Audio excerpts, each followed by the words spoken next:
Governor Connally, what are your recollections of those terrible moments when you and President Kennedy were shot? Martin, just before it occurred, of course, we'd had a great morning in Fort Worth, a magnificent breakfast. He spoke in a slight drizzle. We made the trip to Dallas, huge throngs along the way. We got into downtown Dallas. There were tremendous crowds, real warmth, real understanding, real appreciation. And Nellie and I saw it so vividly because we were riding in the car with them. We did not attempt to acknowledge the obvious ovation that they were getting because we knew it was for the Kennedys. The reception had been magnificent. The president had remarked on it. So had Miss Kennedy. As a matter of fact, I guess not 30 seconds before the tragic incident occurred, Nellie had turned to the president and said, "Mr. President, they can't make you believe now that there are not some in Dallas who love you and appreciate you, can they?" And he said, "No, they sure can't." And then we had just turned the corner. We heard a shot.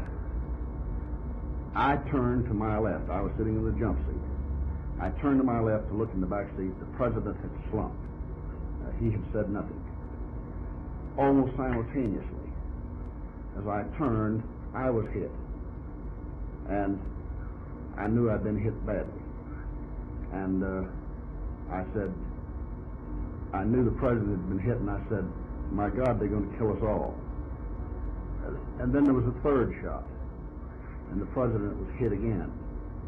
And we thought then very seriously.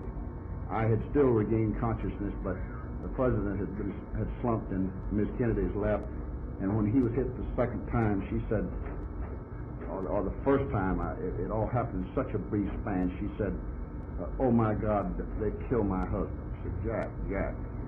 And then after the third shot, the next thing that occurred, I was conscious. The Secret Service man, of course, the chauffeur had pulled out of the line. They said, "Get out of here." On the radios, they said, "Get us to a hospital immediately."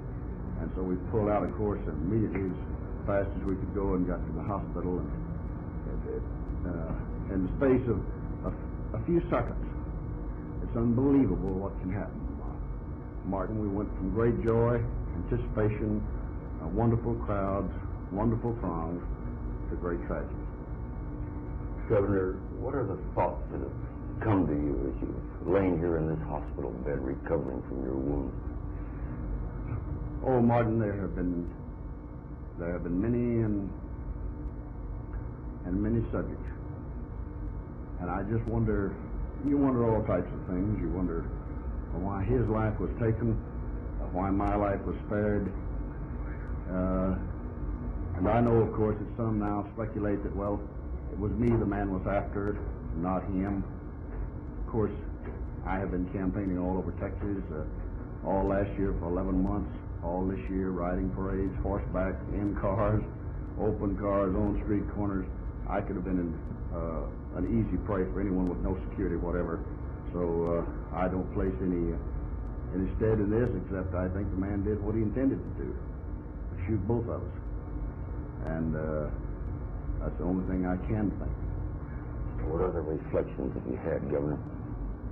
Only that maybe, Martin, that the President of the United States,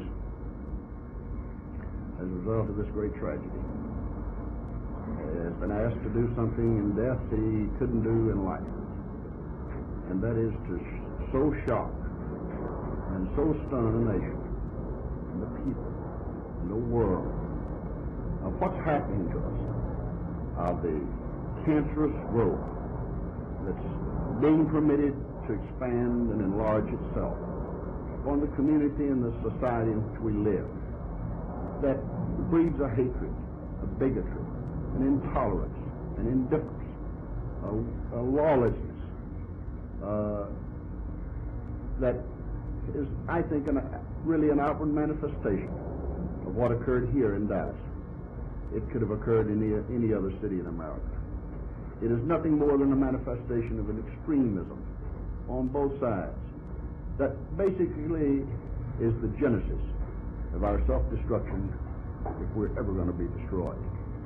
I am not the least fearful of any foreign enemy, so long as we have within ourselves not hate, but human understanding, not passion and prejudice, but reason and tolerance, and not ignorance, but knowledge, and the willingness to use that knowledge. This is the only answer I can give Martin why he's gone.